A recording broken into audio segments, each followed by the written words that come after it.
Greetings, everyone. This is Gaurisha Prakash on behalf of the Roundtable Society, Kirorimal College. I warmly welcome you all to the second episode of our limited interview series on the theme Climate Change and Energy Security. Our society, the Roundtable, is centered around the motto of dialogue across disciplines and strives to bring a holistic understanding of ourselves and the world around us, mainly by engaging in interdisciplinary interaction and dialogue. Today, we have with us Professor Vinod Kumar Sharma, who is a 2022 Subhash Chandra Bose Aapda Prabandhan Puraskar awardee and was recognized for his path-breaking work in the field of climate action and disaster management. Thank you so much, sir, for accepting our invitation, and we are absolutely honored to welcome you to the interview. So without wasting much time, I will pass the platform to our executive Mehak, who will be conducting this interview. Over to you, Mehak. Thank you. Today we are privileged as we are blessed with the presence of Professor Vinod Kumar Sharma, who is a senior professor at the Indian Institute of Public Administration and Vice Chairman of Sikkim State Disaster Management Authority. He was the founder and coordinator of the National Center of Disaster Management, now known as the National Institute of Disaster Management. He has worked tirelessly towards bringing DRR to the forefront of the national agenda. His pioneering work in DRR in India gave him international recognition, and he is a resource person to Lal Bahadur Shastri National Academy of Administration and all ATIs for disaster management. As Vice Chairman of Sikkim State Disaster Management Authority, he has made Sikkim a model state in implementing DRR while initiating panchayat level preparedness plans linking climate change and DRR. So, would you mind please giving a brief about your background? Thank you, Mehak. Thank you very much for wonderful introduction. And my background is that I did my PhD from Banaras Hindu University in ecology and environment. I started my career as a university teacher, and I was teaching ecology and the environment in India as well as in Middle East countries. I served in a number of Middle East countries, and more than a decade I spent in Middle East as a university professor. In fact, environment, when I did my PhD, there was no taker of environment, ecology.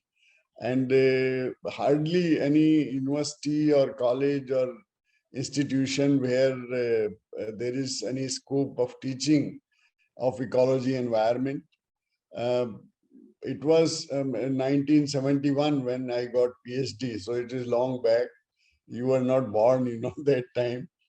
But yes, that was the time. In 1972, when Mrs. Gandhi went to Stockholm, there was a sort of beginning in this country.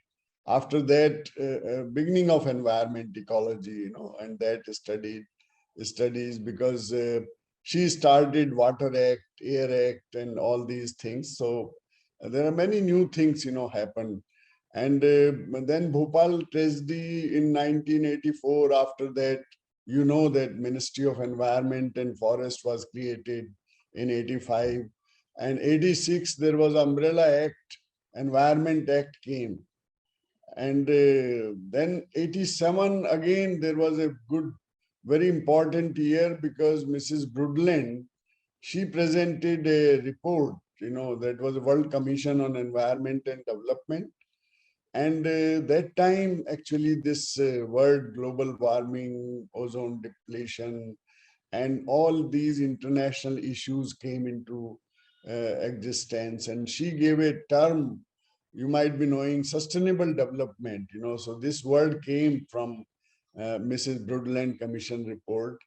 And that time, actually, the in India, there was awareness about environment, I should say. And Jawaharlal Nehru University started a school of environment, and many, then there was awakening, and many IITs, and there was a CSIR started, NIRI, and so many things started, after that. So actually then when Middle East, there was turmoil, you know that there was a war between Iraq and Iraq and Kuwait. And 1990, we all came back, Indians who were teaching in Middle East, in Kuwait, Libya, etc. I know we all came back. And then I joined Indian Institute of Public Administration, where I am still working, I mean, since more than 30 years. And so here, again, I will say that I was privileged to start few new things. And one thing was that I started working on environment. I prepare a module, training module for IAS officers on management of natural resources and environment. That was a 2-week module, and that module became very popular. Not only in this institute, not only with DOPT, but Lal Bahadur Shastri Academy and all these people, you know, they start talking about resources, resource management, environment, global warming, and what are the issues, ozone depletion, because those days, you know, there was that was also a big issue. So that's how, you know, I started working here in this institute, and introduced, you know, environment as a stream, you know, in training of bureaucrats. And then I think there was momentum, and after some time I got another good opportunity, because United Nations declare 1990 till 99, you know, that decade as International Decade for Natural Disaster Reduction. So I was given the job of conducting a sort of national level program on disaster management. And that was the first program of its own kind, which I conducted in IAPA. And that was the beginning, actually. So I got interested because my background in environment, and I thought that in case there is a proper environmental management, in case we focus on that, then it is automatically disaster risk reduction. So I gave a proposal to Ministry of Agriculture, because those days there was a Ministry of Agriculture dealing with disaster management. And then they were kind enough after a few discussions, because you know that 90s, you know, our economy was not that sound. But they were kind enough, and Government of India set up a National Center for Disaster Management in IIP. So that's how, you know, the beginning was made. And then I realized that I should not only, you know, we should give training to bureaucrats, but we should go to academia. And you will be happy to know that the first workshop I conducted in Delhi University, in Delhi School of Social Work, and then in Jamia Millia, and then in Jawaharlal Nehru University, and then Meerut University, and then Aligarh Muslim University, and so on and so forth. And I got very big encouragement from academia, and they realized that we teach geography, we teach, you know, different environment, etc., but we never see that how there is a link between environment, geography, geographical studies, and disaster management. So that's how I got, you know, the popularity in universities. And I'm so glad that today more than 22 universities are giving a master's degree in disaster management. And they are giving PhDs, you know, and Delhi School of Economics, Delhi School of Economics, and there are many institutions, Tata Institute of Social Sciences, and so on and so forth. They are interested now in disaster management, and Punjab University, Rajasthan University. I have a long list, you know, where this subject is. And I'm so glad that you guys become, interested to know, you know, that what is disaster management and how this can be, you know, part of your round table. I'm so glad to be here, you know, with you this morning. Thank you so much, sir, for providing this background. So, how do you feel about India's position on this issue and how it can be improved? Mac, you ask very good question. And today, I think I see that, there is, lots of progress in this country. And I'm seeing in 3 decades, in case I compare it, from 90s, then I think we are much ahead. Today, you might be knowing that disaster management after Odisha super cyclone and particularly after Gujarat earthquake, there was a lot of changes. And changes because there was a group of ministers and they decide that the subject should be shifted from Ministry of Agriculture to Ministry of Home Affairs. So today, disaster management is a part of Ministry of Home Affairs. And then there was tsunami in 2004. And after tsunami, we had a Disaster Management Act in 2005. And this act is saying that there should be a national level authority, and National Disaster Management Authority is headed none other than our Honorable Prime Minister. So Prime Minister is heading the NDMA. So this is a unique thing, which has happened after 2005. Then every state is headed by, a state is having a State Disaster Management Authority, which is headed by Honorable Chief Ministers, District Disaster Management Authority, which is headed by district magistrates. So we have a full-fledged structure. We have then we have NDRF, which is for response.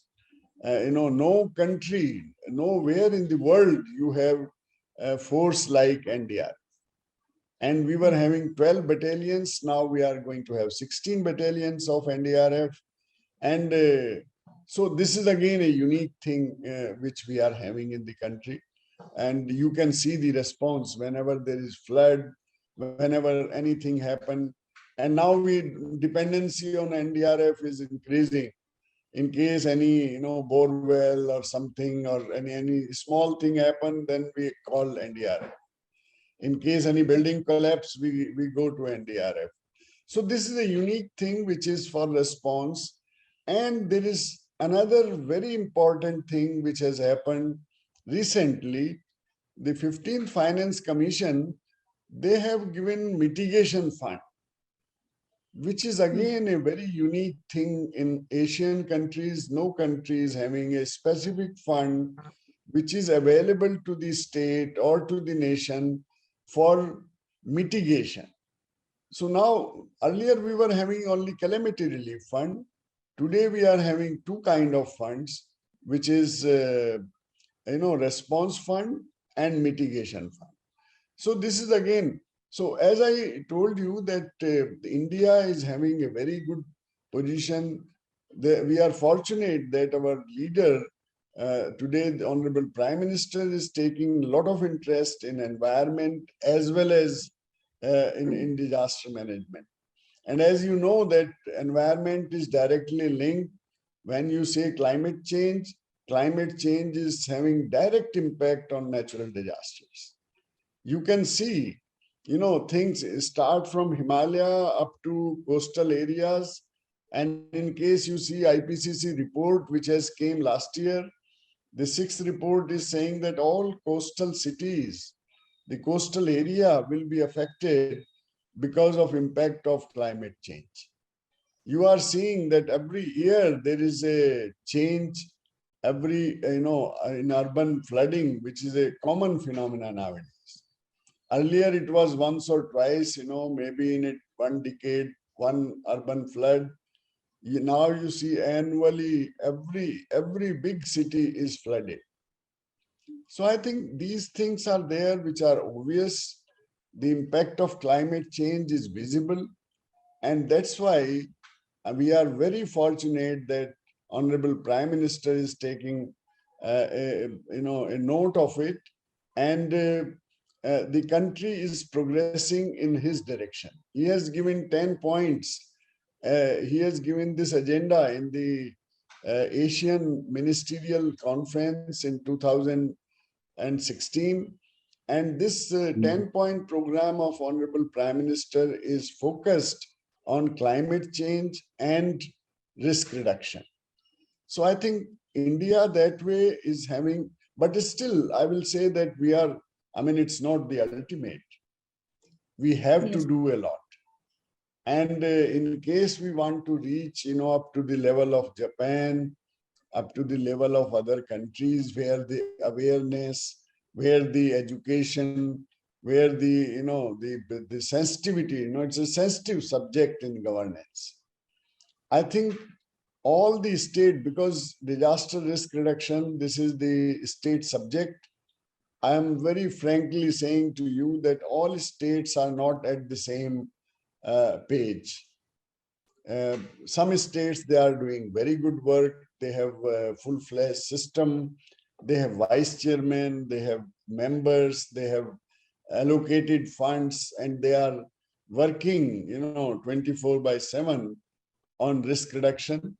And some states, they are not taking it very seriously. So India, it's a mixed thing, and it's as I told you, that it is a state subject in our constitution. So naturally, state will have to be more active in case you want to save every life from natural disasters. Yes, sir. I definitely agree with you on those points. Then, what are your views on the recent Joshimat issue? And could you please provide a short analysis of that whole issue?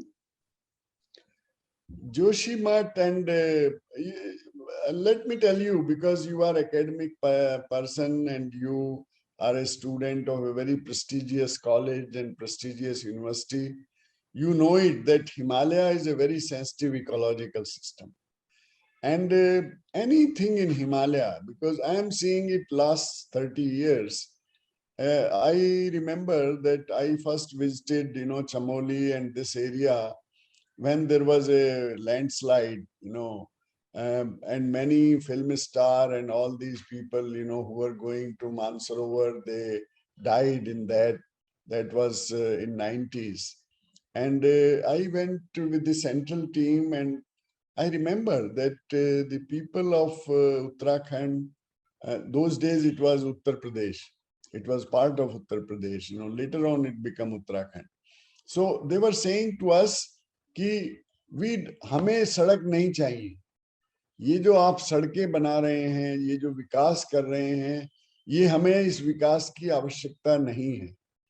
So people are saying, this thing that we don't need this kind of development, and nobody was listening to that, and our development means, making more roads, widening the roads, and we don't consider, that what is the ecology of this place, what is the, geology of this place.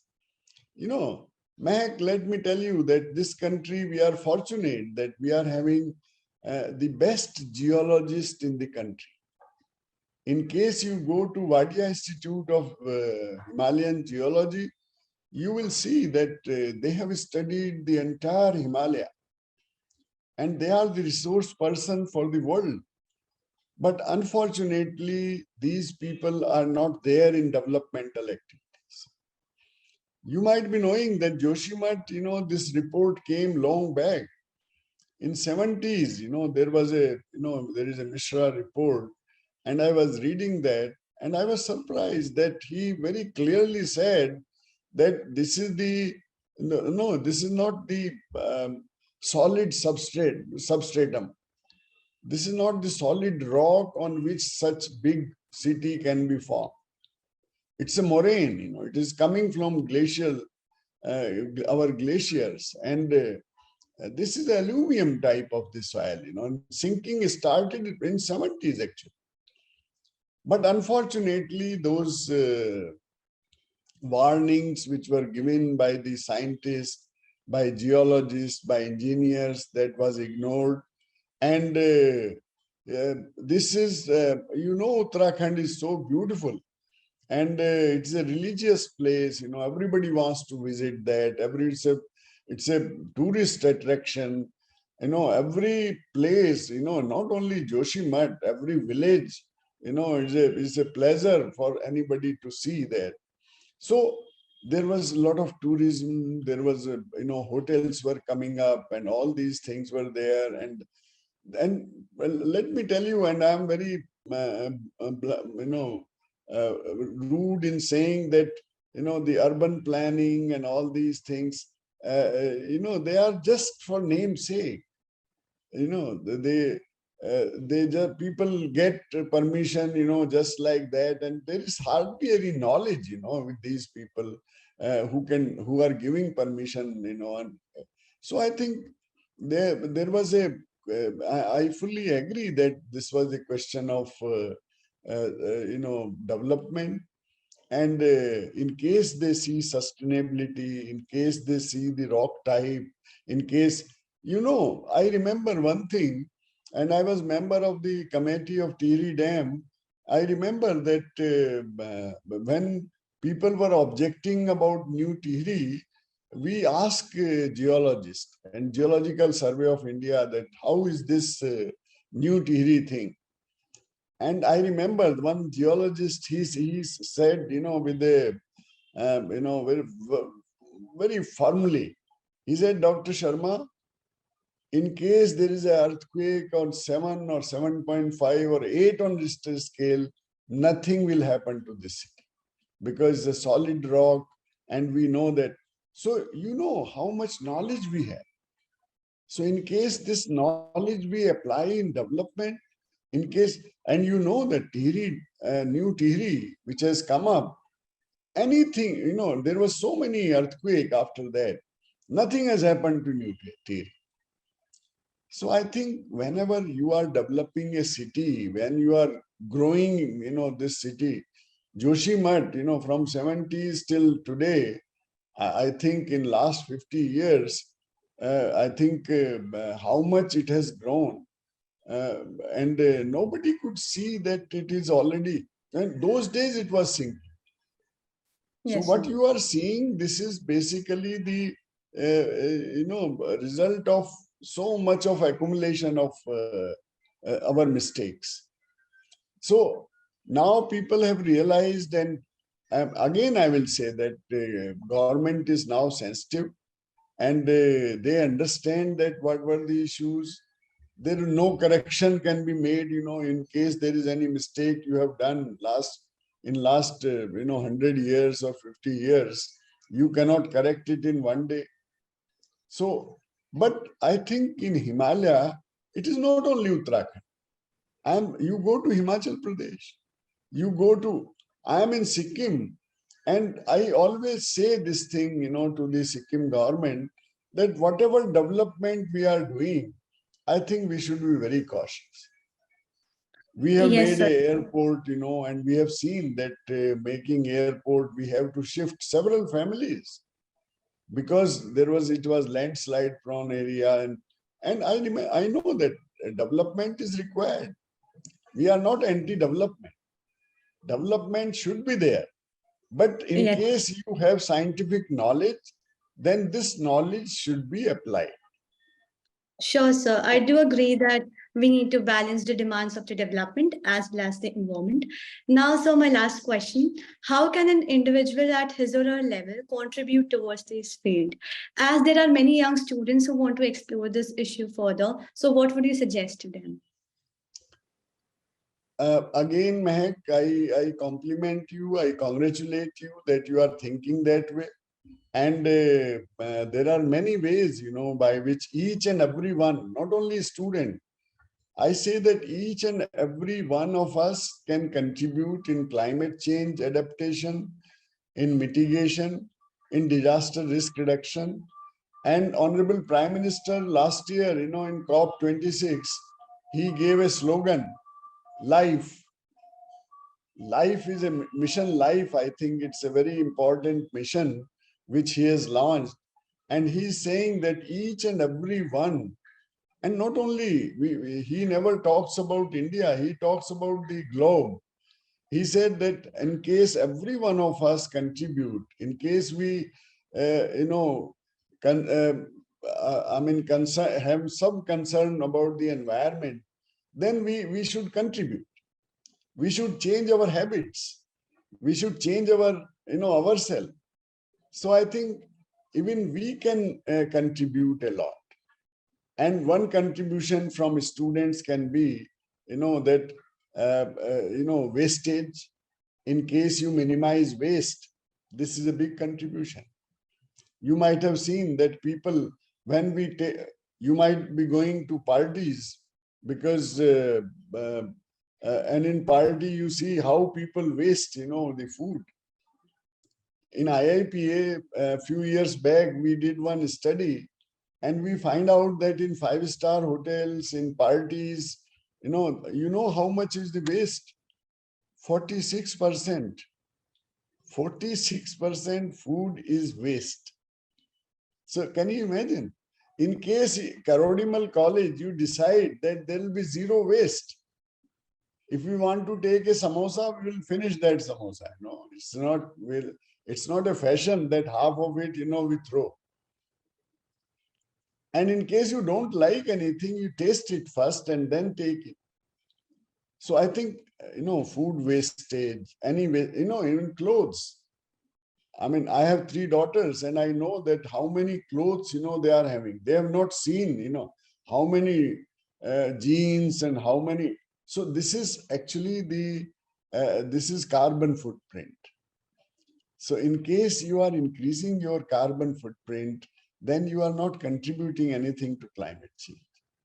So every one of us, start from when you start your day, you say that I will have to save, some carbon footprint today. So you start from brush, when you are doing brush, and up to the last, when you are sleeping. And in case, another good example, in case you are taking good care of your health, you are contributing to climate change, because then you don't need medicine. Because medicine, in case you are taking BP medicine in Delhi, or in case you are coming one day, in case by metro or by, you are not using your vehicle or auto or something, you are contributing to it. So I think Mission Life is a very big program, and you should promote it.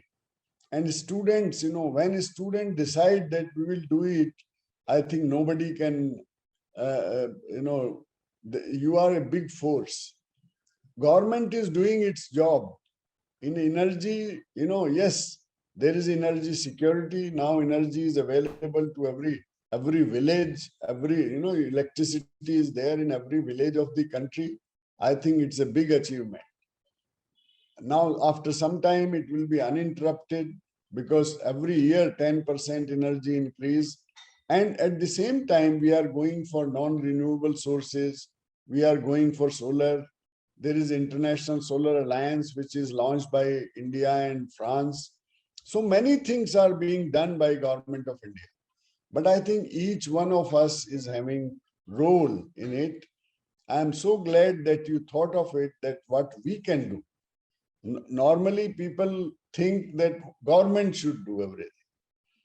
You are the only, I am seeing the first case where a student is asking that what students can do. And my answer is that students can do a lot. You can change the whole scenario, I tell you. Unnecessarily in your classroom, in case the light is on, in case you don't need it, just switch it off.